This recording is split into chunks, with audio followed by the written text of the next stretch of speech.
Hi, welcome to Paranormal Captivity. Have you ever heard of a ghost solving her own murder? On February 21st in 1977 in Chicago, there was a lady named Teresita Bassa who was found murdered. Due to the circumstances of the death, which I'm not going to go fully into, but there'll be links in the description below if you want to research further. But there wasn't a whole lot of evidence and no suspects in regard to who did it, so the case kind of went cold for a little while. 6 months later, a couple named Mr. and Mrs. Chua started having super weird experiences. The husband called the police and explained that his wife might have information regarding Teresita Bassa's murder. What they came to find out was that the wife was having basically visions of Teresita and talking to her and seeing her.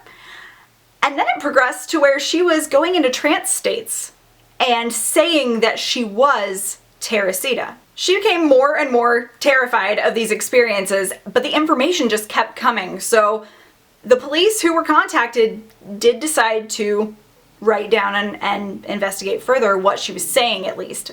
Even though they were skeptical, it was still something weird enough to where they had no leads, and this was the only thing they had. In these episodes, her voice would completely change, be totally different.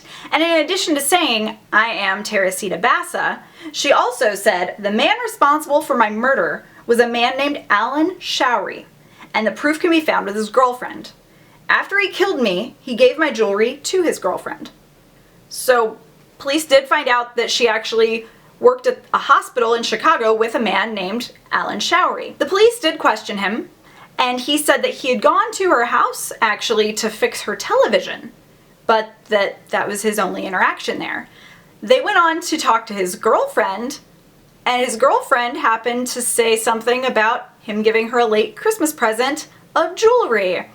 When they took the jewelry and investigated further, it was identified as belonging to Teresita.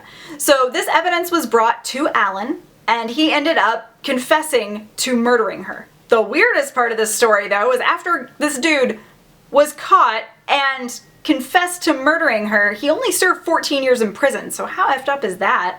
How weird is this story? I had no idea that there was a case of someone becoming supposedly possessed and then being able to relate information about this dead person's killer to the right people to get him arrested. Like, that's amazing. I don't know how plausible it is or possible. I tend to be very skeptical when it comes to possession type stories in general, but the evidence is pretty compelling, right? Do you think maybe it's possible that this Mrs. Chua happened to already have this information and ended up having some type of mental breakdown where she could only really convey it in this way to be able to get it out of her? If I somehow ended up in the same situation as Teresita, and I had the ability to turn in the person who did it, you better believe I would. So I like to believe that maybe it is possible, but what do you guys think? Please do tell me in the comments below, and let me know if you liked this story by giving this video a thumbs up or leaving a thumbs down. That's cool. That way I can know for next time.